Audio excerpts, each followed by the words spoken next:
ఆత్మకూరులో విధి నిర్వహణలో మృతి చెందిన శానిటరీ వర్కర్ కుటుంబానికి ప్రభుత్వం 70 లక్షల ఆర్థిక భరోసా కల్పిస్తున్నట్లు మంత్రి ఆనం రామనారాయణ రెడ్డి తెలిపారు. మృతుని భార్య కామేశ్వరికి 5 లక్షల రూపాయల చెక్కును అందజేశారు. ఇన్సూరెన్స్, ప్రభుత్వ సహాయాలతో కుటుంబానికి ఆర్థిక అండ అందిస్తున్నామని మంత్రి పేర్కొన్నారు. ట్రాక్టర్ వెహికల్ కి ఇన్సూరెన్స్ చేయించడం వల్ల ఒక 35 lakhs వరకు వాళ్ళకి ఇన్సూరెన్స్ రావడం జరుగుతుంది సార్. 35 ఒకటి 60 lakhs, మినిమం 60 lakhs వస్తాయి సార్. అలాగే వీళ్ళు ఇద్దరు పిల్లలు చదువుకోవడానికి సార్ 4+4 8 lakhs యాక్సిస్ బ్యాంక్ నుంచి ఇస్తారు సార్.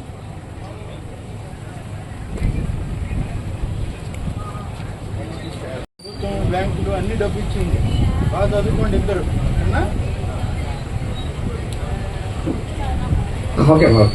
నెక్స్ట్ ఆత్మకూరు మండలం మున్సిపాలిటీలో పనిచేస్తున్నటువంటి చిత్తు మల్లికార్జునరావు అనేటువంటి వ్యక్తి విధి నిర్వహణలో చనిపోయాడు కాబట్టి అతని భార్య కామేశ్వరి ఇప్పుడే వచ్చి వెళ్ళింది. అమ్మాయి, ఇద్దరు పిల్లలు ఉన్నారు. ఆ అమ్మాయికి మున్సిపల్ కార్యాలయం జనరల్ ఫండ్స్ నుంచి 5 లక్షల రూపాయలు ఇప్పుడు ఎక్స్గ్రేషియా కింద అతను చనిపోయిన దానికి అతనికి నిధులు ఇవ్వడం జరిగింది. అంతేకాకుండా యాక్సిస్ బ్యాంక్లో వాళ్ళకి విధులు నిర్వహిస్తున్నప్పుడు కట్టే ఇన్సూరెన్స్ డబ్బు ఉంది. ఇది కాక మరొకటి ప్రభుత్వం నుంచి ఇచ్చేటువంటి దానిలో పిల్లల చదువులకని యాక్సిస్ బ్యాంక్ వాళ్ళు 8 లక్షల రూపాయలు ఇస్తున్నారు ఇద్దరు బిడ్డలు. అలాగే యాక్సిస్ బ్యాంక్ వాళ్ళు ఇన్సూరెన్స్ స్కీమ్లో 20 లక్షల రూపాయలు ఇస్తున్నారు. అలాగే ఈ చనిపోయేటప్పుడు ఏ ట్రాక్టర్ వల్ల అయితే అతను చనిపోయాడో ఆ ట్రాక్టర్కి ఇన్సూరెన్స్ ఉంది. ఆ ట్రాక్టర్ ఇన్సూరెన్స్ కంపెనీ కూడా 35 లక్షల రూపాయలు వాళ్ళకి ఇవ్వడం జరుగుతుంది. అంటే 68 లక్షల రూపాయలతోటి ఇప్పుడు ఇచ్చినటువంటి ఈ 5 లక్షల రూపాయలు కూడా కలిపి దాదాపుగా 72 లక్షల రూపాయలు ఆ కుటుంబానికి ఈరోజు ప్రభుత్వం తరఫున మన కూటమి నాయకత్వంలో మన ప్రభుత్వం చెల్లింది.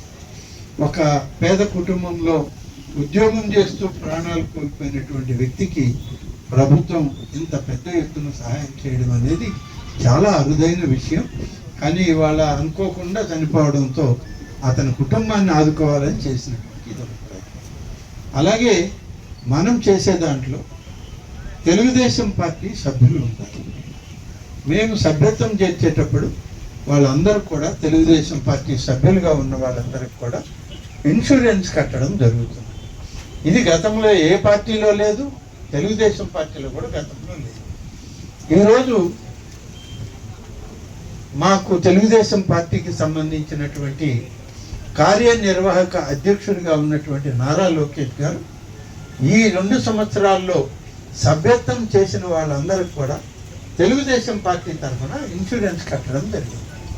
ఇన్సూరెన్స్ కట్టినప్పుడు ఏదైనా ప్రమాదకరమైన పరిస్థితుల్లో ఆ వ్యక్తి చనిపోతే ఇన్సూరెన్స్ కంపెనీ నుంచి ఆ వ్యక్తికి 5 లక్షల రూపాయలు పారితోషికం వచ్చేటట్లు ఏర్పాటు చేసి ఇన్సూరెన్స్ కట్టారు.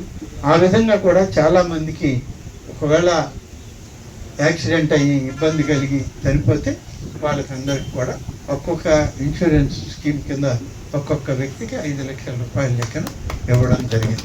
ఇది తెలుగుదేశం పార్టీ యొక్క విధానం.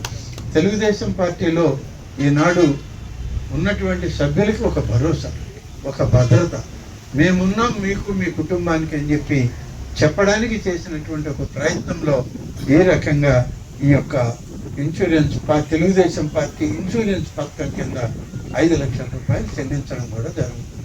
ఆ విధంగా మన నియోజకవర్గంలో కూడా కొంతమంది అనుకోకుండా యాక్సిడెంట్లు అయి ఈ జాతీయ రహదారి మీద అక్కడ యాక్సిడెంట్లు అయినా లేకుంటే మరొక రకంగా చనిపోయినా వాళ్ళకి ఒక్కొక్కరికి 5 లక్షల రూపాయలు పంపిణీ గతంలో కూడా ఎప్పటికప్పుడు పార్టీ ఆఫీస్ నుంచి చెక్కు పంపిస్తారు. ఆ చెక్కు నారా లోకేష్ గారి యొక్క ఆలోచనతో ఆ డబ్బును విడుదల చేయడం జరుగుతుంది.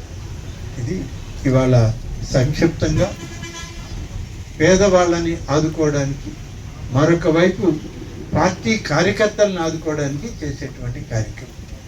కాబట్టి ఈ కార్యక్రమం ఇంతటితో ముగిసింది. రేపు 27, 28న మహానాడు ఉంది కాబట్టి ఆత్మకూరు రూరల్